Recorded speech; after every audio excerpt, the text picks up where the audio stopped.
जय भारत के लोग, जय भारतीय संविधान।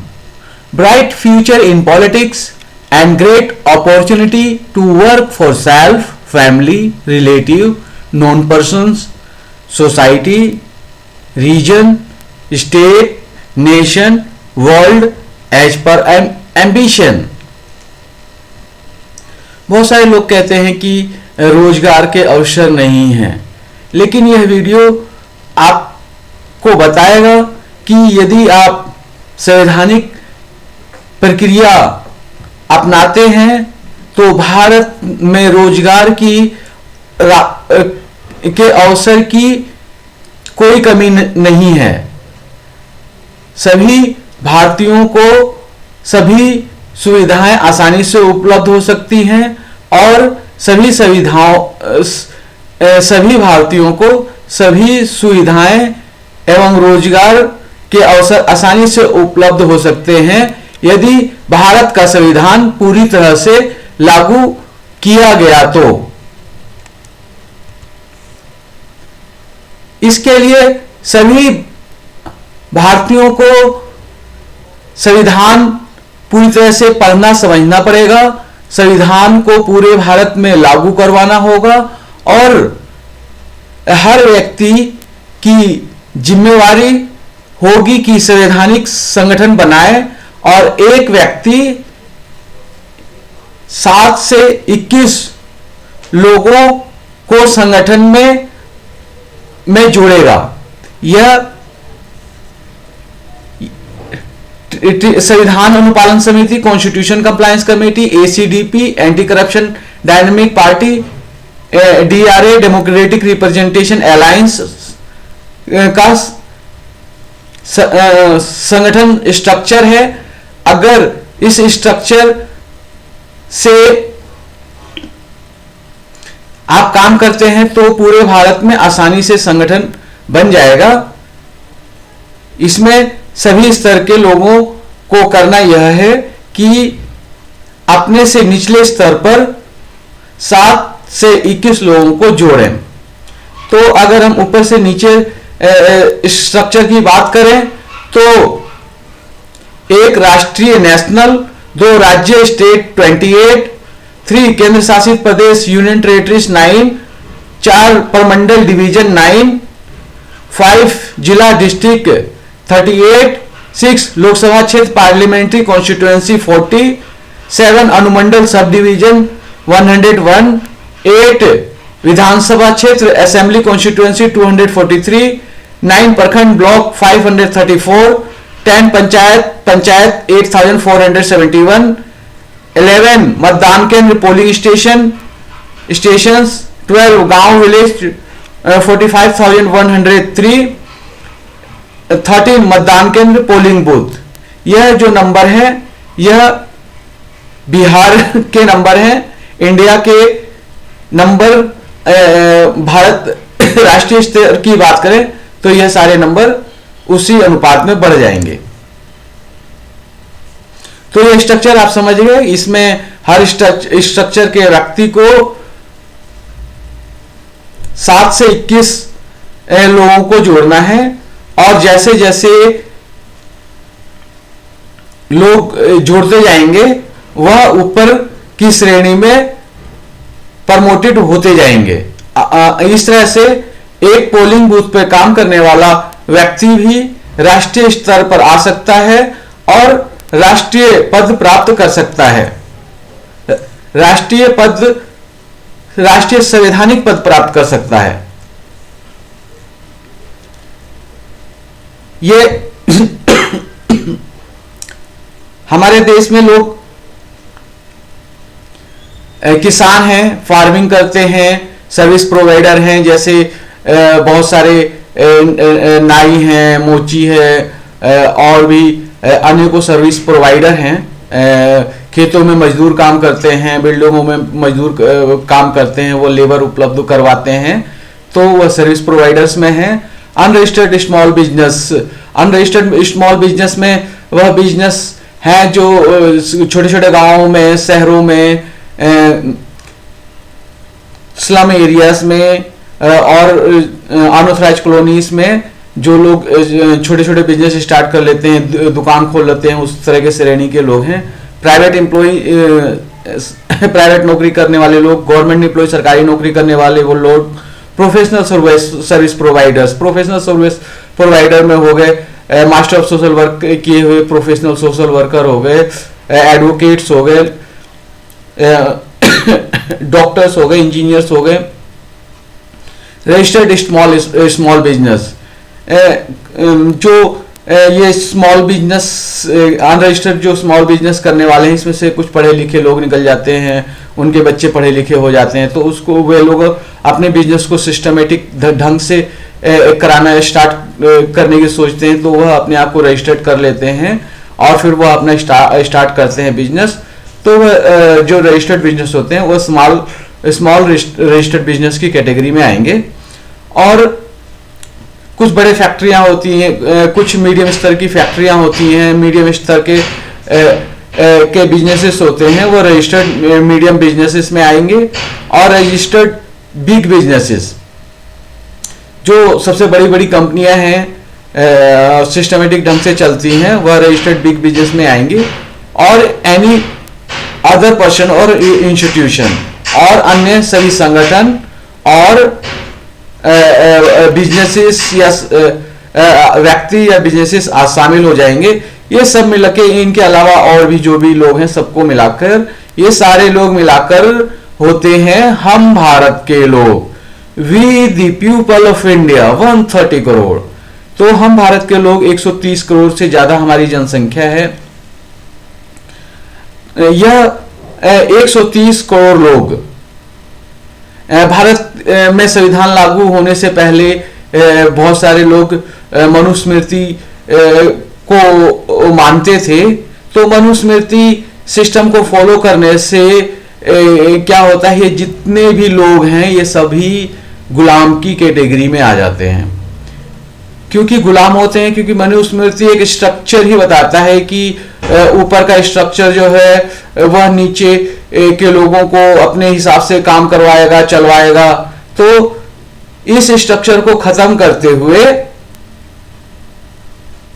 26 जनवरी 1950 को भारत का संविधान पूरी तरह से लागू हुआ और 26 जनवरी 1949 को भारत का संविधान पास हुआ और उसके कुछ प्रावधान 26 नवंबर 1949 को लागू हो गए और पूरी तरह से भारत का संविधान 26 जनवरी 1950 को लागू हो गया। तो संवैधानिक सिस्टम में एवरीवन इज ओनर, सभी को मालिक बनाया गया है। ये जो भारत में है 130 करोड़ लोगों के प्रतिनिधियों ने अपनी व्यवस्था को चलाने के लिए भारत का संविधान बनाया और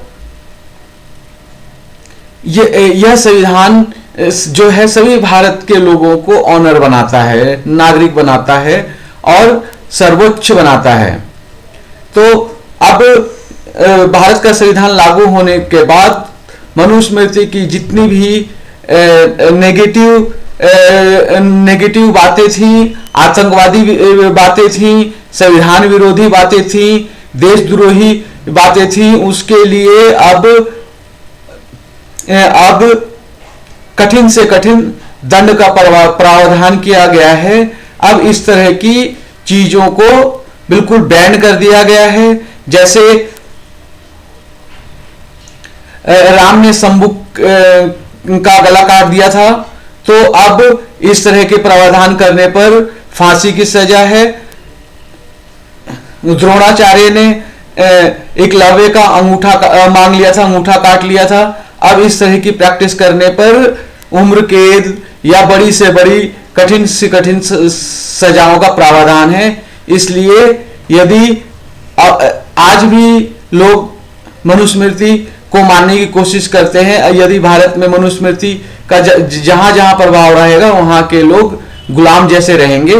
और जब भारत में पूरी तरीके से भारत का संविधान लागू हो जाएगा तो सभी भारतीय, सभी 130 करोड़ लोग ऑनर होंगे, नागरिक होंगे, सबको बराबर अधिकार होगा, सबको बराबर सुविधाएं होंगी। तो हम भारत के संविधान की सिस्टम की चर्चा करेंगे, क्योंकि 26 जनवरी 1949 को भारत का संविधान लागू होने के बाद और 26 नवंबर 1949 को संविधान पास होने के बाद और आंशिक रूप से लागू होने के बाद और 26 जनवरी 1950 को पूरी तरह से लागू होने के बाद मनुस्मृति जैसी जितनी भी किताबें हैं, रामायण हो, महाभारत हो या जो भी बुक किताब हो, उसकी नेगेटिव बातों को मानना अपराध घोषित कर दिया गया है, जिसके लिए कठिन से कठिन सजा का प्रावधान किया गया है। तो हम संविधान आज की डेट में संविधान लागू है, तो हम संवैधानिक प्रक्रिया की चर्चा करेंगे। तो संविधान के तहत 1 करोड़ राजनीतिक पद हैं। 1 करोड़ राजनीतिक संवैधानिक पद हैं जिनकी हम चर्चा करेंगे। सबसे पहले हम वार्ड मेंबर फॉर पंचायत, लगभग 1000 जनसंख्या पे एक वार्ड मेंबर होता है पंचायत का, तो 13 लाख लगभग यह थोड़ी बहुत कम हो सकती है, ज्यादा हो सकती है, अनुमानित है अप्रोक्सीमेट 13 लाख पंचायत मेंबर होंगे। वार्ड मेंबर फॉर सरपंच 1000 जनसंख्या पर एक 13 लाख। मुखिया 17%, 17% मतलब हमारी जो अर्थव्यवस्था है, पॉपुलेशन है, 70% गांव पर आधारित है, गांव की जनसंख्या है और 30% शहर की जनसंख्या है। तो हमने 30% आंकड़ा जो लिया है वह शहरों में म्युनिसिपल सिस्टम होता है और गांव में पंचायत सिस्टम होता है। तो 30% जनसंख्या के लिए हमने म्युनिसिपल सिस्टम का आंकड़ा लिया है और 70% जनसंख्या के लिए हमने पंचायत सिस्टम का आंकड़ा लिया है। तो मुखिया 70% है, तो ये लगभग 10,000 की जनसंख्या में एक मुखिया होता है। यह अभी अनुमानित होता है, ये कभी कहीं कम भी होगा, कहीं ज्यादा भी होगा, लेकिन ज्यादातर 10,000 तक ही होते हैं, 5,000 से 10,000 के बीच में होते हैं। तो हमने 10,000 लिया है। तो 91,000 मुखिया, सरपंच 10,000 जनसंख्या में 91,000 सरपंच, समिति मेंबर 5,000 की जनसंख्या में 1,82,000 समिति मेंबर, प्रमुख 7-8 पंचायत से एक प्रमुख चुना जाता है। तो यह लगभग 7,000 की जनसंख्या में 13,000 प्रमुख। जिला परिषद मेंबर यह लगभग 70,000 की जनसंख्या में एक चुना जाता है। तो 9,000 जिला परिषद। चेयरमैन, यह जिला परिषद 9,000 नहीं होंगे, यह लगभग 700 चेयरमैन होंगे और एक में लगभग 10 होते हैं, तो 9,000 होंगे। जिला परिषद मेंबर 9,000। चेयरपर्सन जो बनता है वह लगभग 20 लाख की जनसंख्या पे एक जिले में एक चेयरपर्सन बनता है, तो 718 चेयरमैन। काउंसलर 30% शहरी पॉपुलेशन के लिए काउंसलर का प्रोविजन किया गया है। तो 10,000 जनसंख्या पर लगभग 10,000 जनसंख्या पर एक काउंसलर, तो 39,000 काउंसलर। मेयर मेयर 40 लाख की जनसंख्या, लगभग 40 लाख की जनसंख्या पे एक मेयर, तो 150 मेयर। एमएलसी 4 लाख की जनसंख्या पर एक एमएलसी, लगभग 2,000 एमएलसी। और यह एग्जैक्ट आंकड़ा है जो चुनाव आयोग की वेबसाइट से लिया गया है। तो भारत में 4,120 एमएलए हैं। एक एमएलए लगभग 2 लाख की जनसंख्या पर एक एमएलए होता है, तो 4,120 एमएलए हैं। मिनिस्टर एक मिनिस्टर लगभग जो स्टेट का मिनिस्टर होगा वो लगभग 30 लाख की जनसंख्या पे एक मिनिस्टर होता है, और जो मिनिस्टर होता है टोटल एमएलए का 15% ही मिनिस्टर हो सकते हैं। तो मैक्सिमम लगभग 15%, 4000 का 15% 600 बैठता है, तो 600 मिनिस्टर हो सकते हैं। इसे ये मिनिस्टरों की संख्या कम भी हो सकती है, लेकिन 15% से अधिक नहीं हो सकती। तो मिनिमम और मैक्सिमम सदस्य मिनिस्टरों की संख्या संविधान में निर्धारित की गई है। Member of Lok Sabha 545 Lok Sabha member होते हैं, जिसमें 243 सीधे चुन के आते हैं और 2 मेंबरों को नॉमिनेटेड किया जाता है। एक मेंबर जो होता है लगभग 20 लाख की जनसंख्या पे होता है। मेंबर ऑफ राज्यसभा, एक मेंबर राज्यसभा का मेंबर जो होता है वह लगभग 40 लाख की जनसंख्या पर एक होता है, और भारत में 245 राज्यसभा मेंबर हैं। मेंबर ऑफ राज्यसभा को जो एमएलए होते हैं और जो एमएलसी के जो सदस्य होते हैं, मेंबर ऑफ लेजिस्लेटिव काउंसिल और मेंबर ऑफ लेजिस्लेटिव असेंबली, यह मिलकर राज्यसभा के सदस्यों को चुनते हैं। सेंट्रल मिनिस्टर, यह भी 15% से ज्यादा नहीं हो सकते हैं, तो 545 का 15% 41 बैठता है। तो सेंट्रल मिनिस्टर ज्यादा मैक्सिमम 81 हो सकते हैं। तो एक सेंट्रल मिनिस्टर 3 करोड़ की जनसंख्या पे एक सेंट्रल मिनिस्टर होता है। Constitutional and government political posting,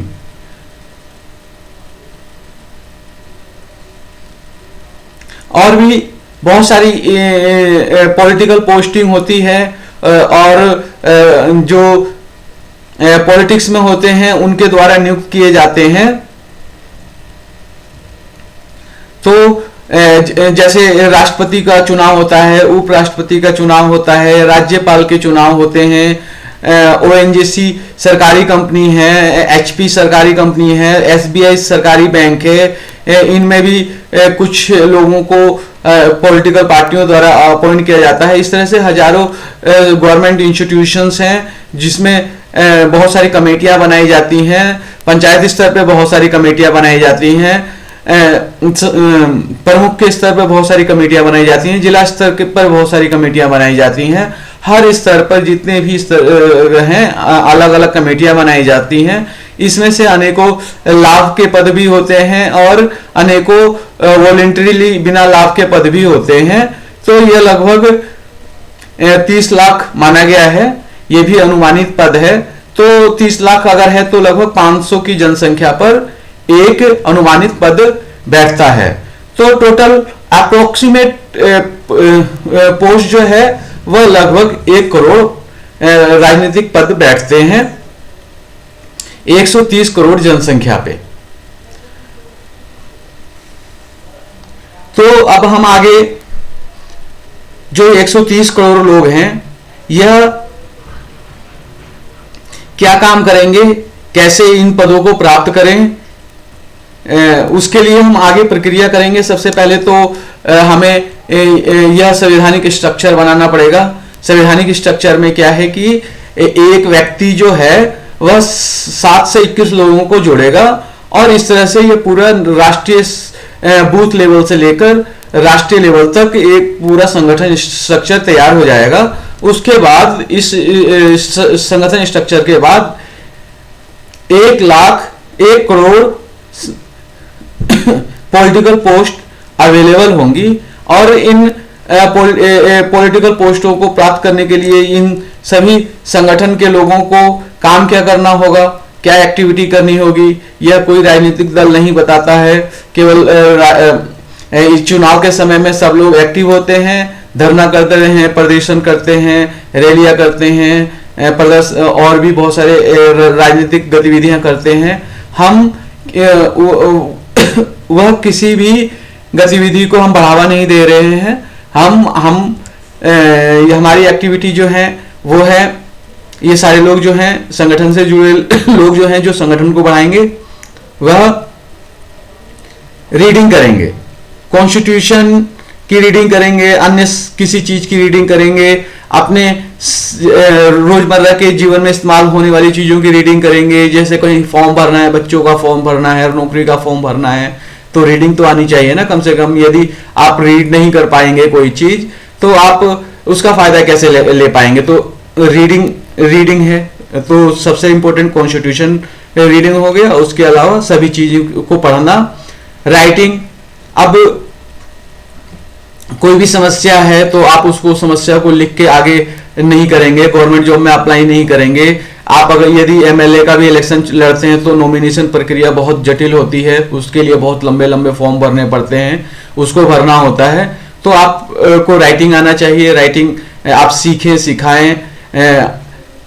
यदि आप पढ़ और लिख नहीं सकते हैं तो आप हतोत्साहित ना हो। वो आप के साथ आपके परिवार में, आपके रिश्तेदारों में, आपके जानने वाले लोग हैं वह पढ़े लिखे हैं तो आप उनका भी सहारा ले सकते हैं और कोशिश कर सकते हैं कि आप पढ़ना सीखें, लिखना सीखें। और नहीं है तो हतोत्साहित ना रहें, अपना इस सिस्टम में आपका भी स्वागत है, आप भी इसमें जुड़ सकते हैं। और 101 करोड़ जो राजनीतिक पद हैं उसमें से कोई एक पद आप ले सकते हैं। तो 1 करोड़ एक बहुत बड़ी जनसंख्या, बहुत बड़ा नंबर होता है। अगर आप सिस्टम से प्रयास करेंगे तो आप कोई सा भी एक पद बहुत आसानी से ले सकते हैं। जैसे ओएनजीसी में जो डायरेक्टर नियुक्त होते हैं, जैसे संबित पात्रा है, वो भी पॉलिटिक्स में जुड़े होने की वजह से ओएनजीसी का डायरेक्टर बना हुआ है। तो उसका पैकेज 25 लाख का है। तो आप समझ सकते हैं कि जो पैकेजेस हैं वो 25 लाख तक के भी पैकेजेस हैं। तो पैसे की कोई कमी नहीं रहती। सरकारी पोस्टों में सुविधाएं बहुत मिलती हैं, बंगला मिलता है, गाड़ी मिलती है और बहुत सारे राजनीतिक पद में कुछ सुविधाएं नहीं मिलती हैं लेकिन अपॉर्चुनिटीज होती हैं। उसके बाद अन्य कोई भी एक्टिविटी का मतलब यह है कि संवैधानिक एक्टिविटी अब अपने विकास के लिए, अपने परिवार के विकास के लिए, देश के विकास के लिए जो भी एक्टिविटी करें। मैनेजमेंट इंफॉर्मेशन एंड टेक्नोलॉजी, तो मैनेजमेंट इंफॉर्मेशन एंड टेक्नोलॉजी इस वजह से लिया गया है क्योंकि यदि आपको आप अपना यह स्ट्रक्चर बनाना है, लोगों को जोड़ना है, तो आप कैसे घर पे बैठे बैठे कैसे आप जोड़ सकते हैं। तो आपको लोगों से मिलना होगा, ऑनलाइन भी आप बहुत सारी चीज़ें कर सकते हैं। तो लोगों को जोड़ने में मैनेजमेंट इंफॉर्मेशन एंड टेक्नोलॉजी बहुत ही सहायक सिद्ध होगा। उसके बाद लैंग्वेजेस, आर्ट्स एंड क्राफ्ट, ये सब भी आप सीख भी सकते हैं और ये सब चीज़ें आपके इस प्रक्रिया में मदद भी करेंगी। ग्राफिक डिजाइनिंग, अब आप देखते होंगे कि हर जगह व्हाट्सएप पे, फेसबुक पे लोग अलग अलग डिजाइन बना कर पोस्ट करते हैं, बैनर बनवाते हैं, पोस्टर बनाते हैं। तो अगर यदि आप ग्राफिक डिजाइनिंग कर रहे हैं तो आसानी से कर सकते हैं। तो ये सारी चीज़ों का इस्तेमाल आप इस प्रक्रिया के लिए, जो संवैधानिक पद प्राप्त करने की प्रक्रिया के लिए इन चीज़ों की आवश्यकता होगी। आप जितना ही इसमें एक्सपर्ट होंगे, इन सारी चीज़ों में एक्सपर्ट होंगे, उतना ही आसानी से इन पदों पर आगे बढ़ते चले जाएंगे और अच्छी से अच्छी पोस्ट पर आप पहुंच पाएंगे। तो मैं इनको सबको रीड कर लेता हूं।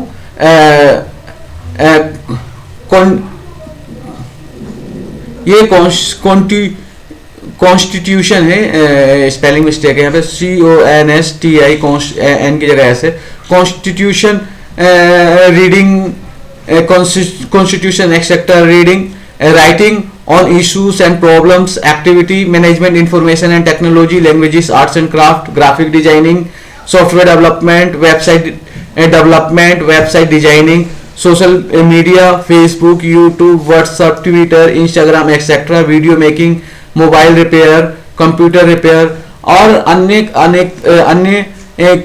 कोई भी अलग तरह के कोई भी काम, और जिससे आप यह अपने संगठन को मजबूत करके यह पॉलिटिकल पोस्ट प्राप्त कर सकते हैं या अपने इस संगठन को मजबूत कर सकते हैं। इसमें आप अलग अलग रोल भी निभा सकते हैं। आप एनेबलर बन सकते हैं, गाइड बन सकते हैं। तो रोल ऑफ सोशल वर्कर, या आप जो भी पोस्ट ले रहे हैं उसमें आप यह रोल निभा सकते हैं। The enabler, the guide, the advocate, the experts, the therapist, social changer, the informer. आप इन्फॉर्म करेंगे अपने आगे के लोगों को, अन्य लोगों को, तो आप लोग जुड़ेंगे, आप उनकी हेल्प करेंगे संवैधानिक सुविधाएं लेने में, संवैधानिक पद लेने में। द हेल्पर, द प्रमोटर, आप प्रमोट करेंगे लोगों को। द प्रीचर, आप उनको समझाएंगे, बताएंगे। मेथड्स, अब आप काम क्या क्या कर सकते हैं, कैसे कैसे लोगों को जोड़ सकते हैं, केस वर्क कर सकते हैं। केस वर्क क्या होता है कि इंडिविजुअली लोगों को डील करना होता है। जैसे किसी व्यक्ति का कोई समस्या है, आप उससे बात करके उसकी समस्या जानो, फिर उसकी समाधान करने की कोशिश करो, फिर उसका फॉलो अप करो, तो वह केस वर्क कहलाता है। आप फिर ग्रुप में भी एक्टिविटी कर सकते हैं, जैसे कि आपको बताया गया कि आप 7 से 21 लोगों को जोड़ें, अपना संगठन बनाए, तो वह ग्रुप वर्क की कैटेगरी में आएगा। फिर आपने केस वर्क कर लिया, ग्रुप वर्क कर लिया, फिर आप कम्युनिटी ऑर्गेनाइजेशन के लेवल पे काम कर सकते हो। कम्युनिटी ऑर्गेनाइजेशन के लेवल पे आपको जो है वो बूथ लेवल हो गया, वार्ड, बूथ, RWA, ये इस तरह के लेवल की बात हो गई। यहाँ पर आप लोगों को संगठन कर सकते हैं, अपने उनके संवैधानिक अधिकारों को प्रति जागरूक करवा सकते हैं, उनको वह अधिकार दिलवा सकते हैं। बहुत सारी जो समस्या होती हैं लोगों को, बहुत सारे लोगों को समस्याएं मालूम होती हैं और बहुत सारे लोगों को समस्या क्या है उनको मालूम ही नहीं होता। उनको बताना पड़ता है कि जी आपकी यह समस्या है और उसका समाधान कराना होता है। फिर आप बड़े लेवल पर काम कर सकते हो, बहुत बड़े बड़े सोशल एक्शन कर सकते हो, जिला लेवल पर, राज्य लेवल पर, राष्ट्रीय लेवल पर किसी समस्या को लेकर बहुत कंपेन कर सकते हो, ताकि लोग उस समस्या को के लिए जागरूक हों और उस समस्या से छुटकारा पाएं। तो बहुत बड़े स्तर पर सोशल एक्शन आप कर सकते हो। उसके बाद जो भी आप काम करते हो, जो भी ये सारी एक्टिविटी करते हो, उसके लिए आपको एडमिनिस्ट्रेशन सीखना, एडमिनिस्ट्रेशन चलाना होता है। एडमिनिस्ट्रेशन के लिए कुछ कानूनी प्रक्रियाएं होती हैं, जैसे आपको रजिस्ट्रेशन कराना होता है, जो भी आप खर्चे कर रहे हो उसका बजट मेंटेन करना होता है। तो एडमिनिस्ट्रेशन से रिलेटेड हमने वीडियो बनाए हुए हैं, तो आप वह वीडियो भी देख सकते हो। और फिर आपको अपने काम में लगातार सुधार करने के लिए, उसका मूल्यांकन करने के लिए आपको रिसर्च करते रहना चाहिए। तो आप अपने ज्ञान का हमेशा वर्धन करते रहें, नई नई चीजों की खोज करते रहें, नई नई जानकारियां लेते रहें, क्योंकि यदि आपने यह प्रक्रिया बंद कर दी तो आप बिल्कुल स्थिर हो जाएंगे, आगे ग्रोथ नहीं कर पाएंगे। तो सभी जो ये संगठन में जितने ये जो संगठन है, ये जितने जिस भी लेवल के लोग हैं, उन सब लोगों को ये सब चीजें करना आना चाहिए, सीखना चाहिए। और ये सारी चीजें आप करते रह सकते हैं और इन सब चीजों को करते हुए आप अपने संगठन को मजबूत कर सकते हैं।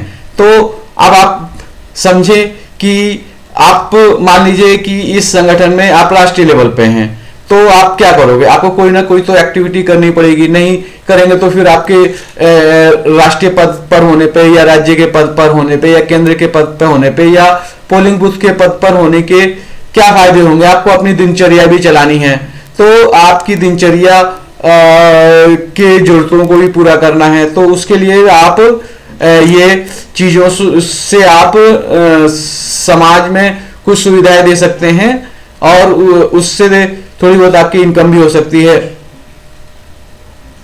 तो वह सुविधाएं, वह जो आएंगी सर्विस प्रोवाइडर, इस कैटेगरी में आएंगी, है ना। तो हम आगे चलते हैं। अब तो ये हमने डिटेल में बता दिया। यहां हम रीडिंग करेंगे।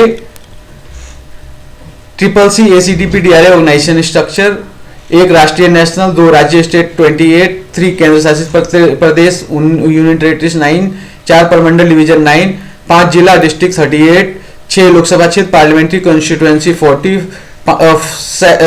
7 अनुमंडल सब डिवीजन 101, 8 विधानसभा क्षेत्र असेंबली कॉन्स्टिट्यूएंसी 243, 9 प्रखंड ब्लॉक 534, 10 पंचायत 8471, 11 मतदान केंद्र पोलिंग स्टेशन, 12 गांव विलेज 45,103, 13 मतदान केंद्र पोलिंग स्टेशन।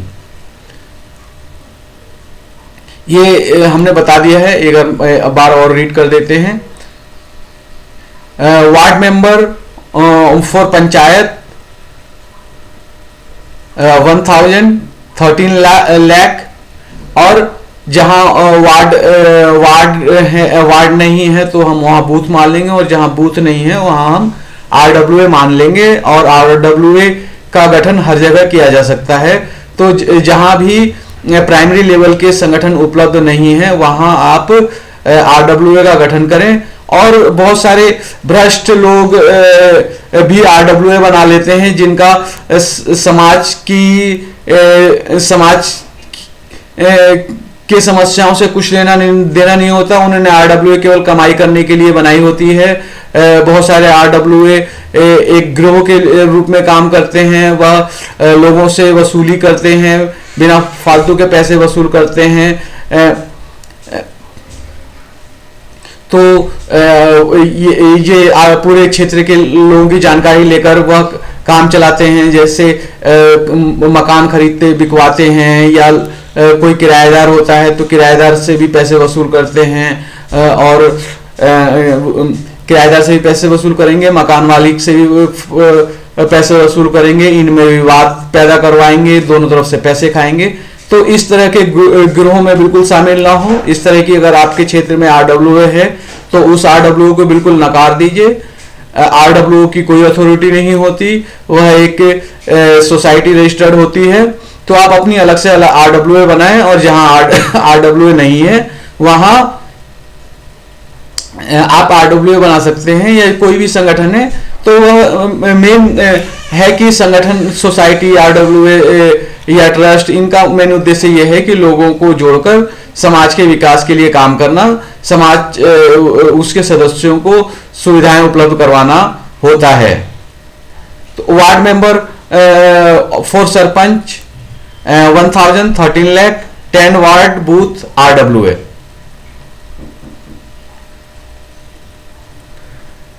मुखिया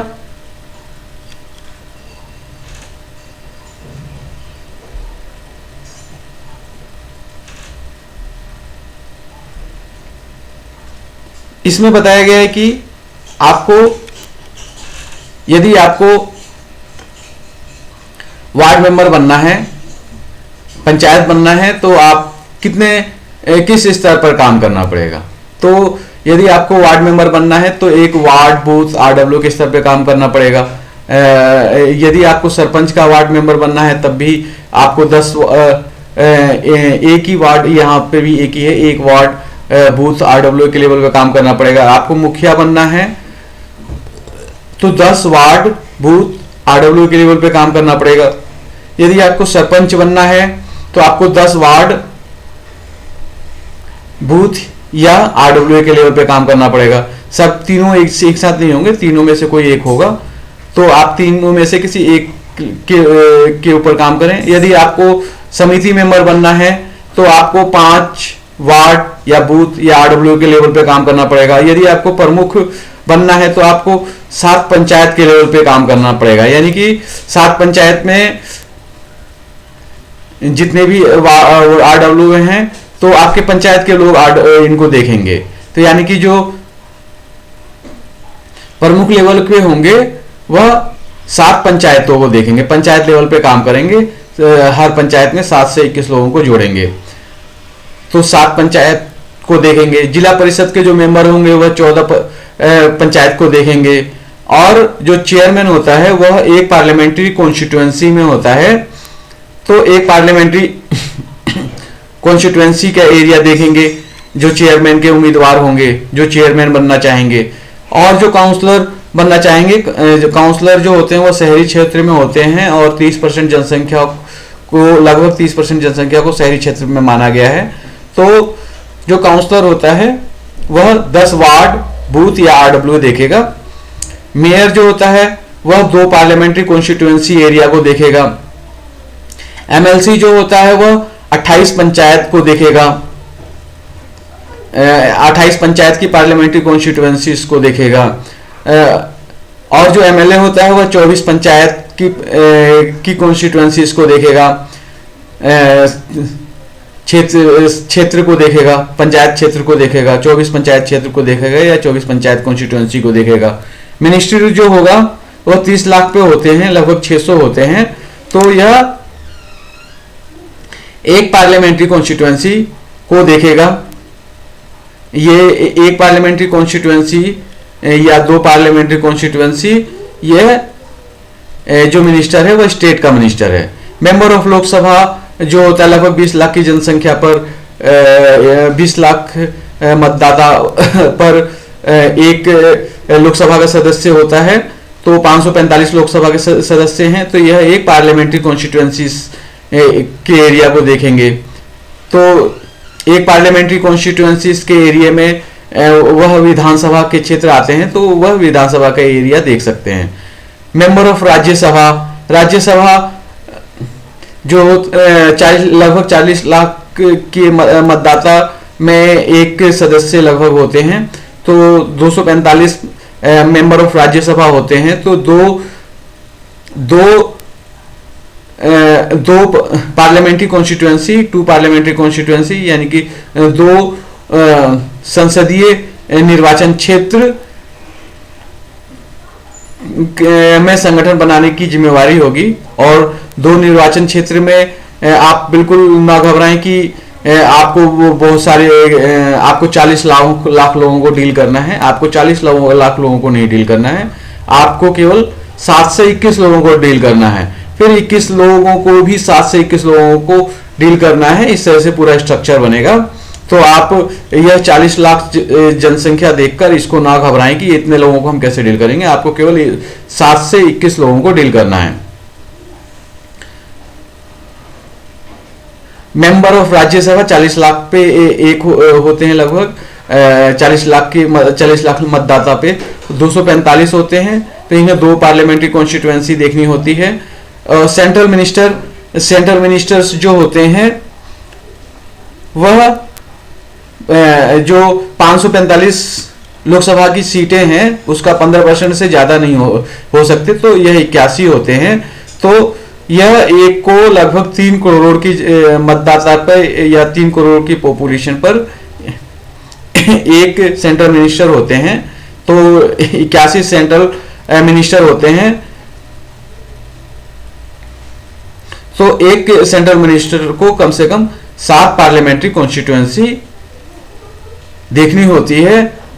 और 7 पार्लियामेंट्री कॉन्स्टिट्यूएंसी में कार्यकारिणी बनाती, 7 से 21 लोगों की कार्यकारिणी बनवानी होती है। वहां संगठन बनाना होता है, वहां की संवैधानिक रूप से सारी कार्यवाही हो, कार्य चले, यह देखना होता है। Constitutional and government political posting, इसके अलावा वार्ड लेवल से लेकर राष्ट्रीय स्तर तक लगभग 500 की जनसंख्या पर एक पॉलिटिकल पोस्टिंग होती है। लगभग 30 लाख पॉलिटिकल पोस्टिंग होती है। और यह डिपेंड करता है कि कितना बड़ा पद है। जितना बड़ा पद होगा उतने बड़े लेवल के लोगों, उसके निचले स्तर के लोगों को 7 से 21 लोगों को जोड़ना होगा। इस तरह इनको देखना होगा। Constituency ward member RWA। Total approximate political post 130 crore जनसंख्या पे 1 crore political post.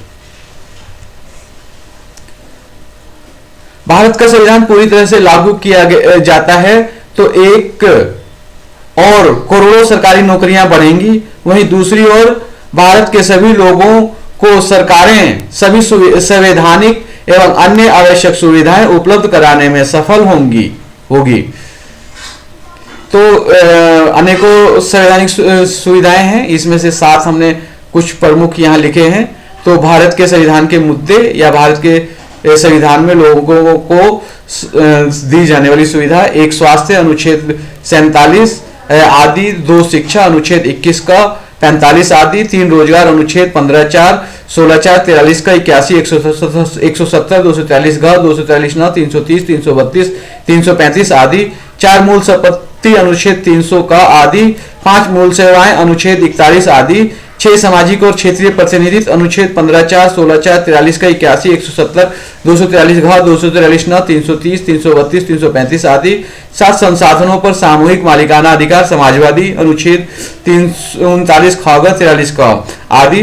Samajwadi word यहाँ इस वजह से लिखा हुआ है क्योंकि यह हमारी प्रस्तावना में जुड़ा हुआ है और समाजवादी का मतलब है कि सभी उत्पादन के साधनों पर राज्य का नियंत्रण। तो अब हम रोजगार की बात करें तो 1 करोड़ राजनीतिक सरकारी पद, आपको पीछे ब्यौरा पूरा दिया गया है। 1 करोड़ राजनीतिक सरकारी पद का, 2 करोड़ सरकारी पद, 2 करोड़ जो है सरकारी नौकरियां लगभग हैं। यह भी अनुमानित आंकड़ा है और यह इतना होगा। तो जो विश्वसनीय जो सोर्सेस हैं उनसे यह जानकारी प्राप्त की गई है। तो लगभग 2 करोड़ सरकारी पद, 1 करोड़ हर वर्ष सरकारी नौकरी एवं रोजगार के अवसरों में वृद्धि। अगर हम संविधान को पूरी तरह से लागू करते हैं, संवैधानिक प्रक्रिया को फॉलो करते हैं, तो हर वर्ष 1 करोड़ सरकारी रोजगार के अवसरों में वृद्धि होगी। फार्मिंग में रोजगार के अवसर बढ़ेंगे, सर्विस प्रोवाइडर्स में रोजगार के अवसर बढ़ेंगे, अनरजिस्टर्ड स्मॉल बिजनेसेस में भी रोजगार के अवसर बढ़ेंगे, प्राइवेट एम्प्लॉई जो हैं उनके भी के लिए भी अवसर बढ़ेंगे, गवर्नमेंट एम्प्लॉई की भी संख्या बढ़ेगी, प्रोफेशनल सर्विस प्रोवाइडर्स के लिए संख्या भी बढ़ेगी, उनके लिए अवसर अपॉर्चुनिटीज भी बढ़ेंगे, रजिस्टर्ड स्मॉल बिजनेस की संख्या भी बढ़ेगी और उसमें उनका भी विकास होगा, उनकी स्तर में भी सुधार आएगा। रजिस्टर्ड मीडियम बिजनेसेस की संख्या भी बढ़ेगी, उनके स्तर में भी सुधार आएगा। रजिस्टर्ड बिग बिजनेसेस की संख्या भी बढ़ेगी और उनके स्तर में भी सुधार आएगा। एनी अदर प्रोफेशन और इंस्टीट्यूशन की संख्या भी बढ़ेगी और उनके स्तर में भी सुधार आएगा। भारत का संविधान पूरी तरह से लागू हो गया तो सभी 130 करोड़ लोगों भारत का संविधान पूरी तरह से लागू हो गया तो सभी 130 करोड़ लोगों को आसानी से रोजगार उपलब्ध हो जाएगा, सभी लोगों को सभी सुविधाएं उपलब्ध होंगी, भारत फिर से सोने की चिड़िया कहलाएगा, भारत दुनिया का सबसे विकसित देश बन जाएगा। इस पे हमने वीडियो पहले बनाया हुआ है, यहाँ हम इसकी ज्यादा चर्चा नहीं करेंगे। हम बस इतना कहेंगे कि लोग कहते हैं रोजगार नहीं है, तो यदि हम रोजगार करना चाहें तो अपॉर्चुनिटीज की कोई कमी नहीं है। आप इसमें से कोई भी काम कर सकते हैं या आप मार्केट में देखकर या आपने कहीं पर जो भी बिजनेस आपने देखा है उस बिजनेस की पूरी जानकारी लेकर आप वह बिजनेस कर सकते हैं, अपना काम कर सकते हैं, प्राइवेट जॉब कर सकते हैं, सरकारी जॉब कर सकते हैं। तो इस पे वीडियो बनाया गया है, तो इस वजह से हम इसके ऊपर हम डिटेल में चर्चा नहीं करेंगे। हमने कुछ चीजें स्टार्ट की हैं जैसे रेनबो यूनिवर्सल स्कूल RUS। तो आप समझ गए कि इन चीजों को हम कैसे इस्तेमाल करेंगे। ये भी जो ये चारों इंस्टीट्यूशन है वह ये संगठन मजबूत करने के लिए काम करेंगे और आपको बताया गया है कैसे काम करेंगे। 721 लोगों को जोड़ेंगे हर स्तर पर इस तरह से लोग जोड़ने हैं और यह एक्टिविटी करनी है। और तो ये संगठन है तो rainbow universal school rainbow website designing company RWDC, democratic Representation alliance DRA, anti corruption dynamic party ACDP। अब आप हमसे जुड़ना चाहते हैं, संवैधानिक प्रक्रिया का हिस्सा बनना चाहते हैं, एक और जो राजनीतिक पद हैं उसमें से कोई पद आप प्राप्त करना चाहते हैं, उसके लिए प्रयास करना चाहते हैं, हमारे साथ आप भी प्रयास करना चाहते हैं, क्योंकि सभी एक करोड़ लोगों को मिलकर 1 करोड़ पोस्ट प्राप्त करने के लिए प्रयास करेंगे तो सभी को मिल जाएगा। एक व्यक्ति अगर प्रयास करेगा तो यह नहीं मिल पाएगा, क्योंकि यह पूरा सिस्टम है और पूरे सिस्टम को संवैधानिक सिस्टम में बदलने की जरूरत है। जब तक पूरा संविधान पूरी तरह से लागू नहीं होगा, पूरा संवैधानिक सिस्टम नहीं बनेगा, तब तक जो संवैधानिक पोस्ट हैं वह भ्रष्ट लोगों के हाथ में जाते रहेंगे और ईमानदार लोगों के लिए दिक्कतें उत्पन्न होती रहेंगी। तो उसको प्राप्त करने के लिए dra.bcdks.com से और अन्य जानकारी ले सकते हैं। भारत का संविधान, कॉन्स्टिट्यूशन ऑफ इंडिया, संविधान अनुपालन समिति आप अपने क्षेत्र में बना सकते हैं। या तो आप RWA बनाएं, रेजिडेंट वेलफेयर एसोसिएशन बनाएं, या समिति या संविधान अनुपालन समिति बनाएं, दोनों में से एक बनाएं अपने क्षेत्र में, बूथ के लेवल पर या 1000 की जनसंख्या पर। संविधान अनुपालन समिति, कॉन्स्टिट्यूशन कंप्लायंस कमेटी CCC, और इसको राष्ट्रीय स्तर से हमसे जोड़े, लोकतांत्रिक प्रतिनिधित्व में जोड़े। लोकतांत्रिक प्रतिनिधित्व गठबंधन, डेमोक्रेटिक रिप्रेजेंटेशन अलायंस DRA, इसकी पूरी दोनों की जानकारी आप dra.bcdks.com से ले सकते हैं। अब हमसे आप ऊपर की प्रक्रिया में शामिल होना चाहते हैं और हमसे जुड़ना चाहते हैं, तो इसमें से आप किसी का भी इस्तेमाल करके हमसे जुड़ सकते हैं। हो सकता है कि इसमें से कोई अगर किसी पर आप प्रयास ना करें तो और ना जुड़ किसी चीज से आप ना जुड़ पाए तो दूसरे का प्रयास करें। जैसे मान लीजिए आप YouTube पर ये टाइप करते हैं और ये आपको हम से नहीं जुड़ पाते हैं, तो आप ये WhatsApp नंबर ट्राई कर सकते हैं। ये WhatsApp नहीं कर सकते, से कांटेक्ट नहीं हो पाता है तो Twitter कर सकते हैं, Instagram कर सकते हैं। इसलिए वजह से आपको अनेक सुविधाएं दी गई हैं। हमारे पास संसाधनों का अभाव है, लोगों का अभाव है। अभी धीरे धीरे जुड़ रहे हैं तो हम रेगुलरली सभी चीजों को चेक कर पाना संभव नहीं हो पाता है। तो यदि आप हमसे लगातार प्रयास करते रहेंगे तो हमारे से संपर्क हो ही जाएगा। तो मोबाइल नंबर जो है 8588085000, 85 दूसरा नंबर है 8588811311। वेबसाइट है dra.bcdks.com, CCDRA.com, acdp.in। मेल है CCDRA1@gmail.com। फेसबुक है @CCDRA। यूट्यूब है CCACDPDRA, या ऊपर आप टाइप करेंगे तो हमारे वीडियोस आ जाएंगे। यूट्यूब के सर्च में आप टाइप करेंगे तो व्हाट्सएप नंबर है 858880067890। व्हाट्सएप नंबर 8588808500 भी है। ट्विटर है CCDRA1। ये ट्विटर में CCDRA1 भी है, CCDRA2 भी है, CCDRA3 भी है, CCDRA4 भी है, CCDRA5 भी है, CCDRA6 भी है, CCDRA7 भी है। इंस्टाग्राम में भी CCDRA1 भी है, CCDRA2 भी है, CCDRA3 भी है, CCDRA4 भी है, CCDRA5 भी है, CCDRA6 भी है। तो आपने देखा, पूरी प्रक्रिया समझी। आप भारत का संविधान पूरी तरह से लागू करने का प्रयास करें और 1000 राजनीतिक पद उपलब्ध है, आप उससे जुड़े तो हम भारत का संविधान पूरी तरह से लागू करवाकर भारत को फिर से सोने की चिड़िया बना पाएंगे। भारत फिर से दुनिया का सबसे विकसित देश बन पाएगा। जय भारत, जय भारत के लोग, जय भारतीय संविधान।